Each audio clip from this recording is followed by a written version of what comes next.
From Montana's news leader, this is the MTN 530 News.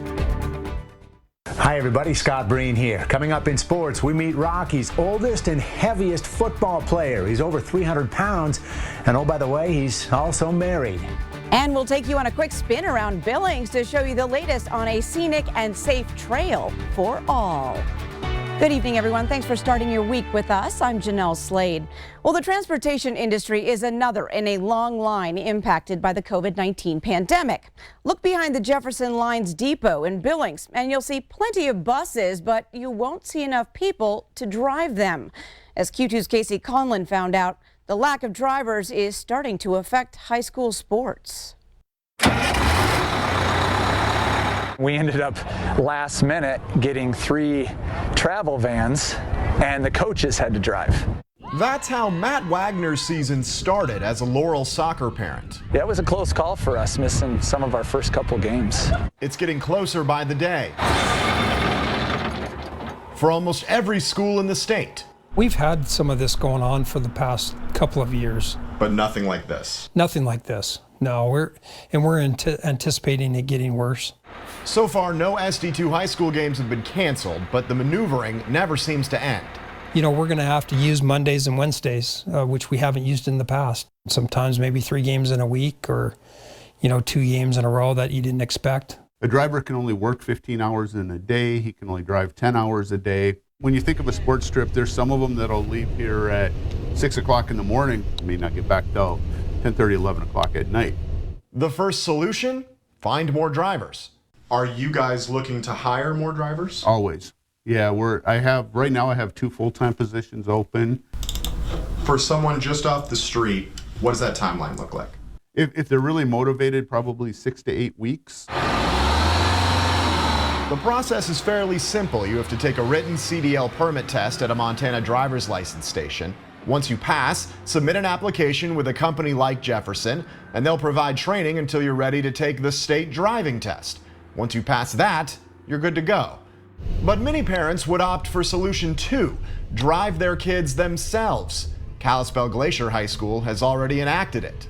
We were all willing to drive the hours that we needed to the west side of the state just so these girls could play. I hesitate a little bit just for equity issues.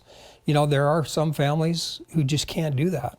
Liability also makes that a big hurdle, but schools may have to jump it for the greater good.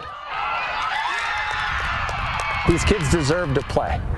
They put the work in that every day after school. They deserve to play, and we need to do everything we can to make that happen. Casey Conlon, MTN News. On the COVID-19 front tonight, Yellowstone County's death toll is now nearing 400. This after county health officials reported 4 new deaths over the weekend and identified 29 additional deaths not previously reported. The confirmation came after a review of death certificates, a standard step to ensure accuracy in public health information.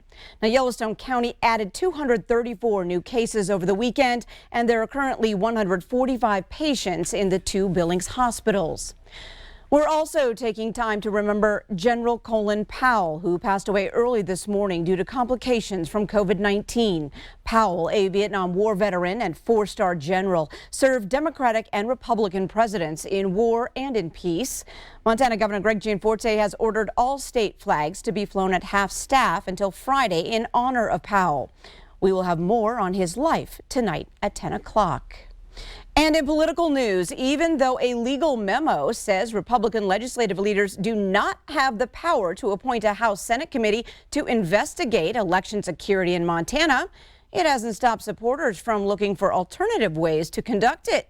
84 of Montana's 98 GOP lawmakers signed a letter 3 weeks ago. It asked leadership to appoint a special committee to look into election practices in Montana. However, a memo says the state Senate could appoint such a committee, but under current rules, the House cannot. A leader of the effort, Senator Teresa Manzella of Hamilton, says the goal of the committee would be to restore citizens' trust in the election process. Democratic lawmakers say no committee is needed and that it's nothing more than a GOP effort to push former President Trump's false claims about non-existent election fraud. Exciting news for biking enthusiasts. Skyline Trail is soon to complete the marathon loop that offers a scenic route around the Magic City.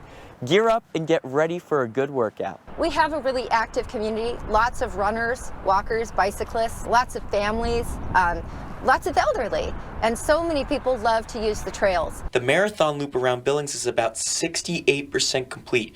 This journey takes you around the entire city and is just a little over 26 miles. Even if you are not into taking to the pedals, this paved trail also gives people the ability to get out and exercise and take in the views. It's a community builder. It brings neighbors together, it brings strangers together, and it helps our community be active and healthy. It'd be really accessible for anybody, no matter where they're located in town, so they could just hop on it and ride around town, do a good safe loop around town, and then ride back to their house. The trail system is open year-round and will make traveling between the rims and downtown safer for cyclists, walkers, and runners alike. A lot of this is, little kids, and you don't want your kids on a street.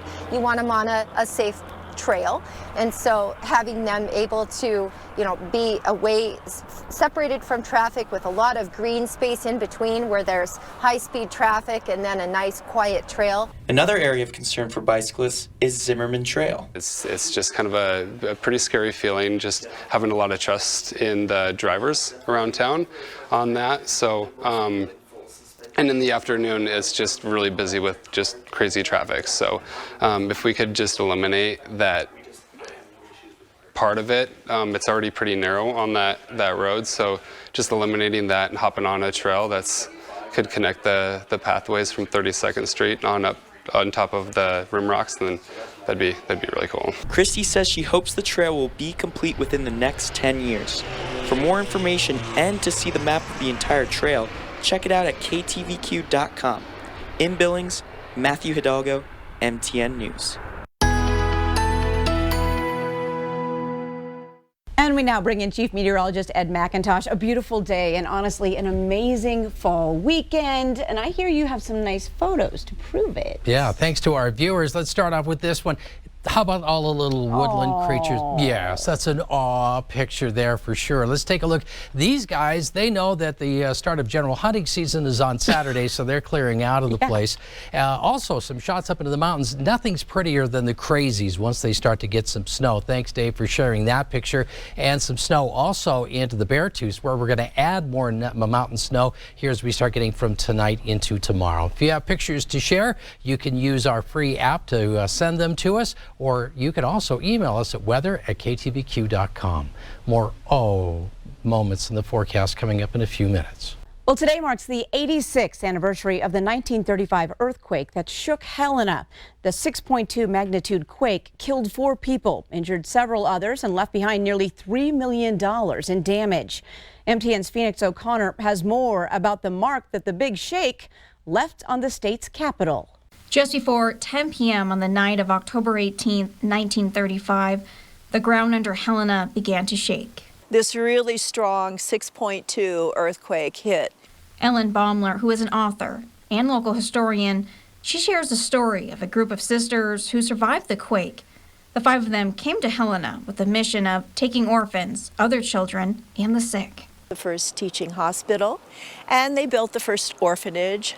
When the quake hit, 3 of the sisters woke up about 50 of the girls. The sisters told the girls to dress very quickly. The sisters used candles to guide them in the dark. They navigated their way through the building. Baumler says they had reached the first floor, about to exit. Somebody from the back yelled, "Don't take that door, take the next one." They went to the next door just as the wall fell in behind them. According to the University of Utah Historical Earthquake Project, the quake destroyed some 300 homes and knocked out power for an hour. Baumler says the girls laid bundled up together for the rest of the night. They would not know the full extent of the damage until morning. Over live wires and breaches in the construction and missing stairs, and it's just a miracle that they all got out. And the sisters later said it was only by divine providence that they were able to get out safely. Still ahead on your MTN 530 News here on Q2, meet one Montana woman who's proving that age is truly just a number. as she helps fight against some of the nation's worst wildfires. And in sports, we'll meet one Rocky athlete whose life is straight out of a sitcom. That story in just a bit.